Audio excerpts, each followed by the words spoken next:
இன்றைக்கி ட்ரேட்ஸே கிடைக்கல. என்னோடய ஸ்ட்ராட்டஜி படி 2 ட்ரேடு கிடச்சிச்சு. அந்த 2 ட்ரேடும் எப்படி போச்சுன்னா, யூரோ யூஎஸ்டியில் ஒரு லண்டன் செஷன் ட்ரேட் எடுத்தேன். என்னோடய ட்ரேடிங் பிளானை தான் ஃபாலோ பண்ணேன். பட் ஆனால் அதுவும் லாஸ் ஆகிடுச்சு. அப்புறம் இப்போ நியூயார்க் செஷனில் ஒரு ஸ்கேல்பிங் ஆடினேன்.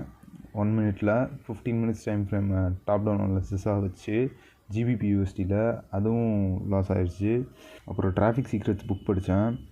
அந்த புக்கை முடிச்சிட்டேன். அதோட கடைசி சாப்டர் வந்து என்னென்னா, hot, cold, warm 3 type of traffic இருக்குது. இந்த 3 டைப் ஆஃப் டிராஃபிக்கை எப்படி கன்வெர்ட் பண்ணுறதுன்றது தான். கோல்டு டிராஃபிக்ன்றது வந்து அந்த ஆடியன்ஸுக்கு ஒரு பிரச்சனை இருக்குது. பட் ஆனால் அவங்களுக்கு என்ன பண்ணணுன்னே சுத்தமாக ஐடியா இருக்காது. வார்ம் டிராஃபிக்கு அவங்களுக்கு என்ன பண்ணணுன்ற ஐடியா இருக்கும், பட் எங்கே நோக்கி போகணுன்ற ஐடியா இருக்காது. ஹாட் டிராஃபிக்கு ஆடியன்ஸுக்கு அவங்களுக்கு என்ன வேணுன்றது எல்லாமே தெரியும். கோல்டு டிராஃபிக் கிட்ட நம்ம நேராக போய் நம்ம ப்ராடக்ட் தான் அப்படின்னு சொல்லி விற்றா அவங்களுக்கு ஒன்றுமே புரியாது, அவங்க வாங்க மாட்டாங்க. கோல்ட் டிராஃபிக்கை எப்படி ஹாட் டிராஃபிக்காக மாற்றுறன்ற வழி அவங்களுக்கு வந்து எஜுகேட் பண்ணால் மட்டும்தான் அவங்களுக்கு வந்து என்ன வேணுன்றதை அவங்களே தெரிஞ்சிக்க முடியும். அதே மாதிரி தான் ட்ரேடிங்கும். எதுவுமே தெரியாமல் உள்ளே வந்து நாம் வந்து பணம் எடுக்கணும்னு நினச்சி உள்ளே வரவங்க வந்து நிறையா பேர்த்து விட்டு போயிருக்காங்க.